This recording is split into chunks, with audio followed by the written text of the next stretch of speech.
The warm glow of the studio lights blanketed everything in gold. The hum of excitement pulsed through the audience like electricity. People leaned forward in their seats, ready for laughs, music, and the kind of easy charm that the Kelly Clarkson Show was known for. Kelly stood center stage, her smile bright and welcoming, microphone in hand. She was in her element, radiant, confident, effortlessly magnetic. "Y'all are in for a treat today," she said, her southern drawl teasing at the edges of her words. "We've got one of my favorite people in the world here. He's a country superstar, a man who's won more awards than I can count, and, let's be honest, one of the most stubborn people I've ever met." The audience roared with laughter and applause as Kelly turned toward the curtain. "Please welcome my buddy, Mr. Blake Shelton." The band kicked in with a rowdy country riff as Blake walked out, all denim, boots, and confidence. He tipped his hat at the crowd, flashed that trademark grin, and hugged Kelly tight when he reached her. "How y'all doin'?" he called out, drawing cheers. Kelly motioned for him to sit, already laughing. "You still manage to make an entrance like you're walking into a honky-tonk instead of a TV studio." Blake leaned back in his chair. "Well, I ain't chongin' for Hollywood anytime soon." That line drew laughter, but Kelly caught something in his tone, something a little sharper than usual. She brushed it off, though, diving into the lighthearted start of the interview. They joked about The Voice, about Blake's retirement talk that no one believed, and about his marriage to Gwen Stefani. The chemistry was classic Kelly and Blake, quick, teasing, familiar. But under the humor, there was a flicker of tension. When the conversation shifted to charity work, the energy subtly shifted with it. Kelly smiled at the cue card, then looked up. "So, Blake, I heard you recently turned down an invite to perform at that big benefit concert in Nashville. What's up with that? You always support good causes." The audience waited, expecting a funny or heartwarming answer. But Blake's expression tightened. "Yeah, I passed on that one," he said slowly. "It just didn't feel right." Kelly tilted her head. "Didn't feel right how?" "I just don't like being guilted into singing for something I don't fully stand behind," he said, his voice casual but firm. It was more about publicity than the cause itself. A ripple of awkwardness moved through the crowd. Kelly tried to smooth it over with a laugh. "Well, you've never exactly been known for sugarcoating things." "I don't believe in fake stuff," Blake said. "People should give because they want to, not because some celebrity tells them to open their wallets." Kelly chuckled, though her smile was starting to strain. "But don't you think using your platform for good isn't fake? I mean, you've done plenty of that in the past." He shrugged. "Sure, when I care about it. But I'm not gonna stand up there and act like I'm saving the world with a guitar." Kelly's eyebrows lifted. "No one's asking you to save the world, Blake. Just to use your voice, literally, to help." The air thickened. The audience, unsure whether this was banter or something real, fell quieter. Blake's tone dropped, edged with frustration. "I just don't like being told what to do or how to look. That's what's wrong with Hollywood. Everyone's trying to look good doing something instead of just doing it." Kelly blinked, surprised by the bite in his words. "Are you calling me out right now?" He gave a half smile that didn't reach his eyes. "If the boot fits." The audience gasped. Kelly laughed nervously, trying to steer things back. "Okay, cowboy, let's not start a feud on my show." But Blake wasn't done. "I'm just saying, Kel, I love you, but sometimes this whole setup," he gestured around at the cameras, "feels like one big performance." Kelly's smile faltered completely now. Her eyes narrowed slightly. "And what are you doing right now, Blake? Performing your whole, too real for TV, act?" The words hung like a spark in gasoline. Blake leaned forward, his voice quieter but harder. "You're the one who brought this up, remember?" Kelly's voice sharpened. "Yeah, because I thought we were having a conversation, not a call-out session." The crowd was silent. Producers shifted nervously behind the cameras. The energy that once felt playful now crackled with discomfort. Blake exhaled, clearly irritated. "Look, I didn't mean it personal. I just don't play the Hollywood game." Kelly folded her hands, forcing calm. "I don't either, Blake. I just believe in using this platform for something positive." He looked at her, his jaw tight. "And I believe in being honest, even when it's messy." There was a long pause. Kelly nodded slowly. "Then be honest. Do you think I'm fake?" Blake hesitated. "Too long." The silence was his answer. Kelly's face hardened. "Wow," she said softly. "After all these years, that's what you think of me?" "I didn't say that," he muttered. "But you meant it," she replied. The audience was holding its breath now. Even the band sat still. Blake rubbed a hand over his face, clearly regretting where things had gone, but his pride wouldn't let him back down. "I just meant, this whole talk show thing isn't me," he said finally. "All the smiles, the lights, the fake applause, it's not real life." Kelly's voice trembled slightly as she said, "It's real to me, Blake. And to the people watching. Maybe it's not your kind of real, but it means something." He looked at her for a long second, then stood up abruptly. "Then maybe I don't belong here." The audience gasped. Kelly blinked, caught between shock and disbelief. "What are you doing? Leaving before I say something worse," he muttered. She tried to laugh it off, but her voice cracked. "You're walking off? Really? On live TV?" Blake paused, turned slightly, and said quietly, "Guess I am." He removed his microphone, set it gently on the couch, and walked toward the side of the stage. The sound of his boots echoed in the sudden silence. The camera caught Kelly staring after him, her expression stunned. The producers were in chaos, waving, signaling, unsure whether to cut to commercial or follow Blake. Finally, Kelly forced herself to turn back to the camera, her composure barely holding. "Well," she said with a shaky smile, "that's Blake Shelton, everyone." The audience clapped, unsure whether to laugh or feel sorry. The music kicked in weakly. Kelly smiled through it, but her eyes glistened. She carried on with the next segment as if nothing had happened, but her voice lacked its usual warmth.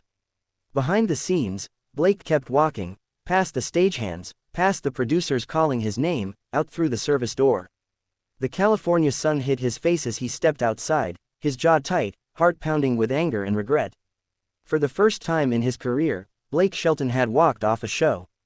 And by the time Kelly wrapped the episode, she already knew one thing for certain: this moment was going to explode online before she even left the studio. The moment the episode aired, the internet erupted like wildfire. Clips of Blake Shelton storming off the Kelly Clarkson Show flooded every corner of social media. On TikTok, fans dissected the argument line by line. On YouTube, the video titled, "Blake Shelton Walks Off After Explosive Clash with Kelly Clarkson," racked up 1 million views in just hours. The hashtags #Blake Shelton Walks Off and #Team Kelly began trending simultaneously, each with armies of fans defending their favorite star. "Kelly handled that like a queen," one viewer posted. "He just spoke his truth. Nothing wrong with that," replied another. Within 24 hours, the drama wasn't just a talk show moment, it was a cultural storm. Kelly tried to stay calm as her phone buzzed non-stop with notifications, texts, and calls. Her team urged her not to respond publicly yet, but in the quiet of her dressing room, as the replay aired on a monitor nearby, she couldn't stop watching that moment, the flicker in Blake's eyes before he walked out. The sting in her chest grew heavier each time. She and Blake had always had a special dynamic. Years of friendship, banter, inside jokes, they'd survived competition on The Voice and countless interviews together. But this time, it had felt personal. Too personal. That night, Kelly scrolled through Twitter.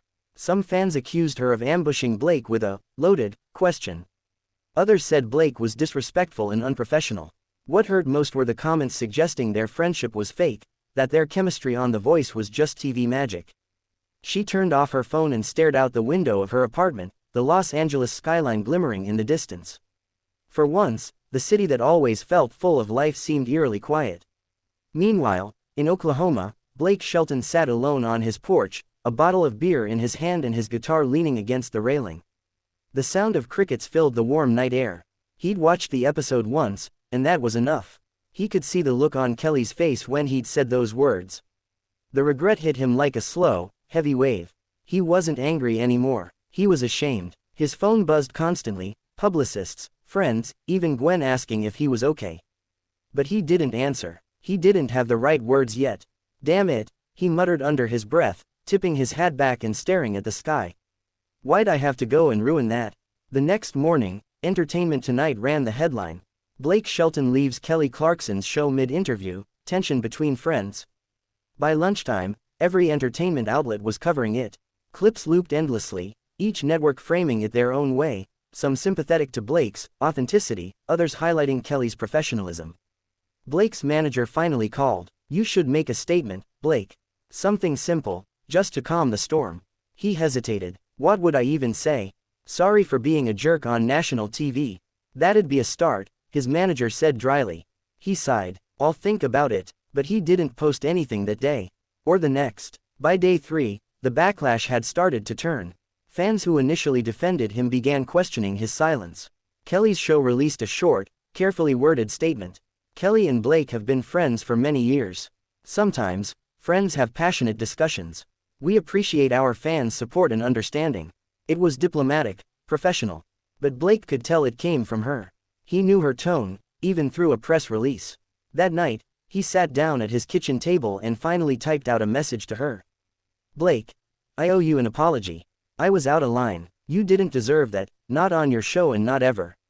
He stared at the screen for several minutes before hitting send. No reply came that night.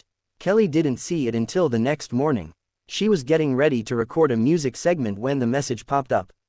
Her stomach flipped. She read it 3 times, her emotions tumbling between anger, relief, and exhaustion. Then she typed back, fingers trembling slightly. Kelly, you hurt me, Blake.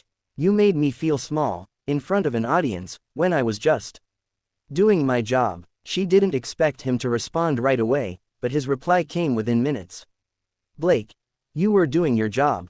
I wasn't doing mine, being a decent friend. I said things I didn't mean. Kelly, you sure sounded like you meant them. Blake, I was frustrated. Not at you, at all the fake stuff around us. You were just the one standing in front of me when it hit. Kelly took a long breath, reading those words over and over. She could almost hear his voice in them, low, sincere, regretful. Finally, she sent her last message. Kelly, then maybe you should come back and say it properly. It took 2 weeks to arrange. When Blake returned to the Kelly Clarkson Show, there was no big announcement, no flashy build-up. The stage was quieter, the audience smaller, the air carried the weight of curiosity. People knew something big was about to happen. Kelly introduced him simply. Please welcome back my friend, Blake Shelton. This time, there was no swagger in his walk, no mischievous grin. Just a man who looked genuinely humbled. He sat down, removed his hat, and smiled softly. Didn't think I'd be back here this soon, he said, earning a few chuckles from the crowd. Kelly smiled politely. I'm glad you are. He nodded. I owe you, Kel. I said some dumb things last time. Truth is, I let my mouth run faster than my brain. That's been my curse since I was 10.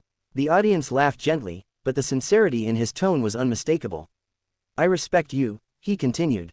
Always have. What you do here, giving people a platform, spreading positivity, that's real.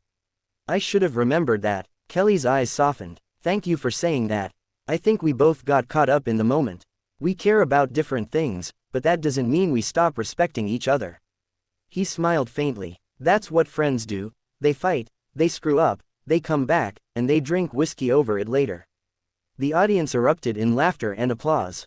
The tension that had loomed over them for weeks dissolved into warmth. Kelly leaned in with a grin. Well, you can bring the whiskey next time. I'll bring the forgiveness. Deal, he said, grinning back. By the end of the episode, the two performed a duet together, an impromptu rendition of God Gave Me You. As their voices blended, the crowd stood, cheering. There was something poetic about it, the cowboy and the pop star, mending their friendship through the one thing that had always united them, music. When the cameras cut, Kelly hugged him tightly. Don't ever do that to me again, she whispered. He chuckled. You got it, darlin'. I'll walk off only if you're comin' with me next time. She laughed, the sound genuine this time. Deal. By the next morning, clips of their reconciliation flooded the internet, not angry debates or finger-pointing, but messages of joy and forgiveness. Hashtag Blake and Kelly reunited trended worldwide. Fans called it one of the most genuine moments in daytime TV. And for Kelly and Blake, it was more than that. It was proof that friendship, even under the brightest lights and the harshest scrutiny, could survive the storm. Because sometimes, walking off isn't the end. It's just the messy, human middle of finding your way back.